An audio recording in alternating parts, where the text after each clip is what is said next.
YouTube, this is Alcheminition coming at you with another deck profile video. I know these cards look a little bit odd, don't they? Well, I'm profiling my Buddyfight deck. It's a new card game, well, like, not that new, it's maybe about half the age of Cardfight Vanguard. Made by the same company, Bushyroad. I rather like this game. It's kind of like a cross between Vanguard and Yu-Gi-Oh, to be quite honest. And so I created this deck. It's kind of a fun deck. Like, it wouldn't really be that competitive. So I'll go over a little bit of the mechanics, and if you, my viewer, have not seen anything like to do with Buddyfight, and you have no idea what I'm talking about here, I'm going to go over a bit of the mechanics as I go over my cards. Alright, you begin the game. Raise the flag. And, you know, I fight for Dungeon World here. It's an archetype based on RPG mechanics. Well, characters, like you got your dungeon enemies and adventurers. Here's my buddy, Duchess Cobalt. You're able to run 5 copies of your buddy. One of the copies you keep, like, right here next to your flag. And then you got your flag up here, which just lets you play the cards. It almost serves no purpose, other than just that. So yeah, I got 5 copies of Duchess Cobalt. 1 is my buddy, and 4 here, merely because I don't have any other better options. Yeah. And then I got my size 1s. Edric. He's really great. If he link attacks with another adventurer, burn my opponent for 1. Oh yeah, my buddy here, Duchess Cobalt, is a dungeon enemy. I just have him here because he's got the most attack points. They typically have low attack points for Dungeon World monsters, but they gain power via link attack. If he link attacks with another adventurer, burn them. Here on the card, we got the size up here. Now, there are 3 zones. And the total number listed here of everyone cannot add up to 3, or, like, cannot exceed 3. So, like, you can have, like, 3 1s, 1 3, a 2 and a 1, like that. And then there's some size 0s, but I don't run any. Yeah, there's that. And then we have 2 copies of Akatsuki. All of the characters in Dungeon World, well, at least a lot of them, are based off of the protagonists from the show, which is kind of cool.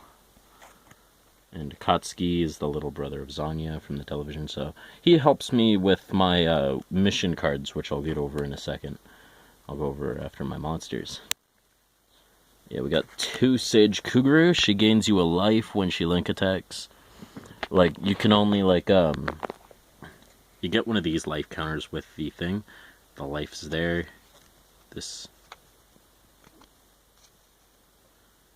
You start off at 10 life, and then, you know, if you drop to 0 life, then you lose. She helps. Link attack with an adventurer, gain a life. Pretty nice. We have 1 copy of Sheila Vanna. Really great. Multiple abilities, whether you have a dungeon enemy or adventurer on the field. Gains more critical and penetrate and such. 1 copy of Kazane. She's really hard to get. I would make her my buddy, but she's really hard to find copies of, so she comes in Buddy All-Star. She gets double attack if you've got a dungeon enemy on my field. Yeah, another one.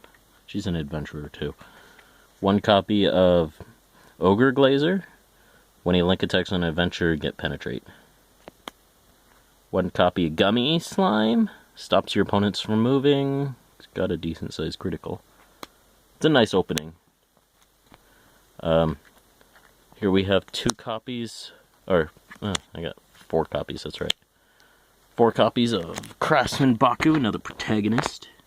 Oh, Kazane is also another Kazane and Kuguru are also protagonists. She plays Dungeon World in the actual scene. In 1 episode, I believe she plays Legend World. Yeah. For Baku, he's kind of like a deck builder, which I always thought was really cool. So I guess him and Kazane would probably be tied for my favorite protagonists. I don't really like Gao, the main character. We have 3 copies of Orsur Calzian Magical Fortress. He lets you recycle your dungeon enemies and adventurers. Then we got 1 copy of Vlad Dracula. Not really hiding though. He can gain pretty big critical the more adventurers in your drop zone. Now to the spells. We have a certain type of set spell called mission cards. These cards, most spells in the game will go away after you use them. These here will stay. We got 3 copies of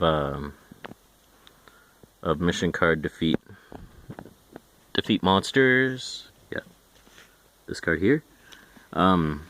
It lets you effectively add 2 cards to your hand from the top of your deck by placing them in your soul every time an adventurer is put in the drop zone. So yeah. And also, Akatsuki helps you build soul on this guy, on that set spell. So, and if you have 2, you send this card to the drop zone, add the cards in the soul to the hand. And the cards in the soul are cards underneath it, underneath the card. We have 1 copy of Rest at, I always butcher this name, Rest at Nazaro Hot Springs. 4 copies of Dis. Mission card form party.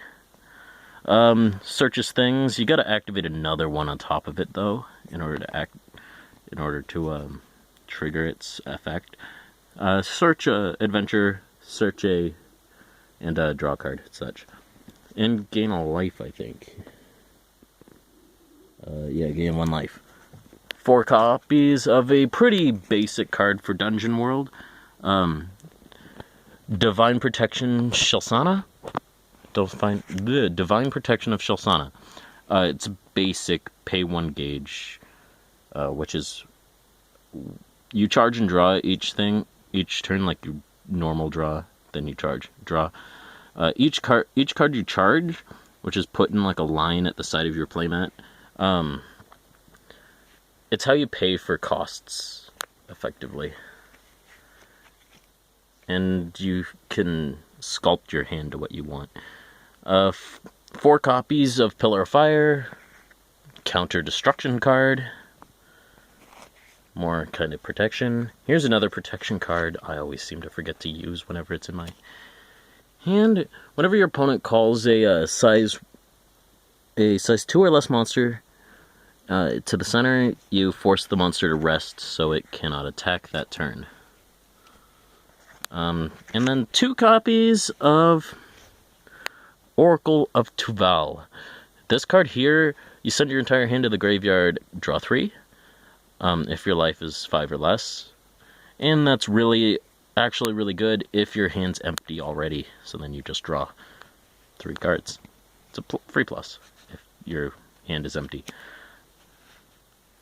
4 copies of the item. This thing is effectively a way for you to fight. You equip it, and then you cannot have a monster in the center column. Like you got 1, 2, alright, 1, 2, 3. If you have a monster in your center, your opponent must attack the monster and cannot attack you directly.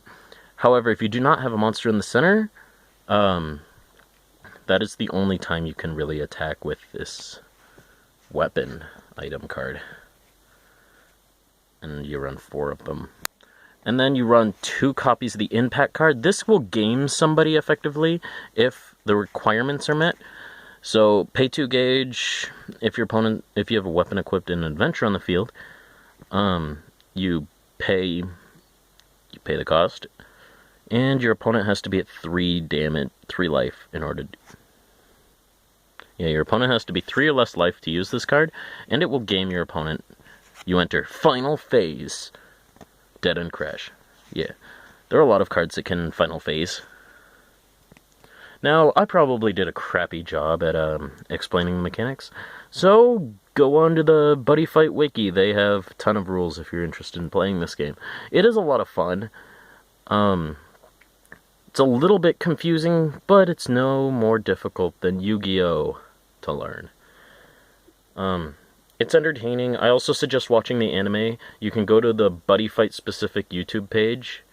I might link it. I probably won't link it, to be quite fair. Anyways, go check those things out, and till next time, this is Alcheminition signing out. I'm not sponsored by them anyways, I just happen to like the games. Alcheminition signing out.